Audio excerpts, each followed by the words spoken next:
The strangest animal I saved, I suppose, in most people's eyes, is snails. So although I've worked with rhinos, giraffe, bears, pangolins, cobras, pythons, civets, leopard cats, really, tigers, my main love and what people find the strangest is I just love snails.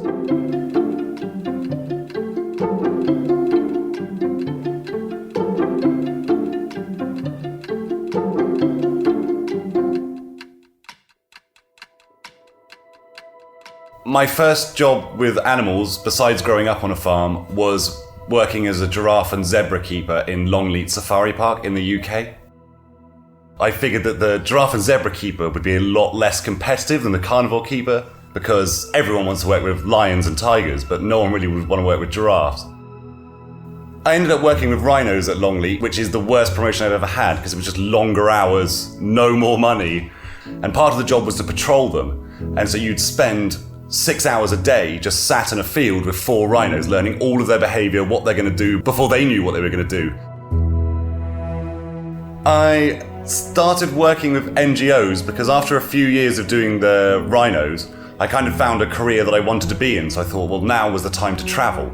I'd met a girl called Emily, and she worked on the carnivore section and I worked on the rhino section, and it was a bit like a Romeo and Juliet thing. We fell in love, and Emily said, well, it'd be good if we volunteered working for NGOs while we're doing it, because we can provide everything for ourselves and just do work for free with animals and gain new experience.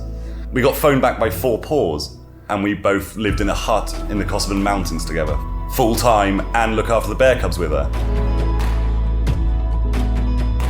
In Vietnam, I'm an animal welfare advisor for Animals Asia, which involves all aspects of raising animal welfare and the standards of keeping animals, and also demand reduction activities for ending bare-barrel farming or stopping the consumption of wild animals. And there's also campaigns to try and stop the use of wild animals in circuses, not just in Vietnam, but China, Indonesia, and all across kind of Asia.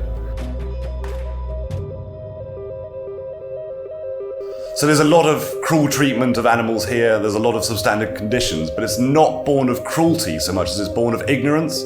So even in the Vietnamese language, their word for animal, which is dong vat, means moving object. So they didn't have any rights that we assume we have for animals in Europe and the West.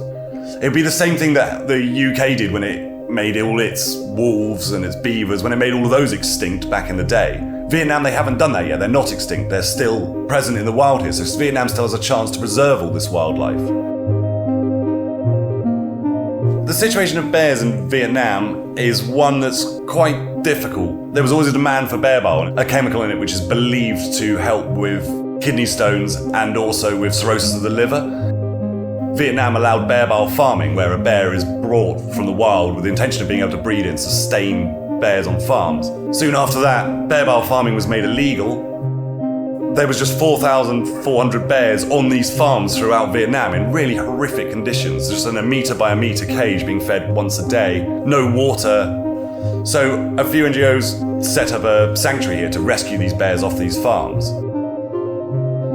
To help with the world of the animal welfare and with My Trade Impossible and the global situation of animals, everyone just needs to be a bit more conscious about what they're doing, how they're interacting with the environment, how they're interacting with animals. Then the lives of animals will improve. And this goes from when you're going to buy a dog, think, is there a rescue dog I could take? If you're eating meat, where's that meat coming from? If you're going on holiday and you have a chance to ride an elephant, how was that elephant treated? It all makes a difference. It all adds up into the current situation we have today for animals. The meaning of happiness is going to be a strange one to me because I don't really think there's meaning in anything. I think the nature of existence is so absurd in itself.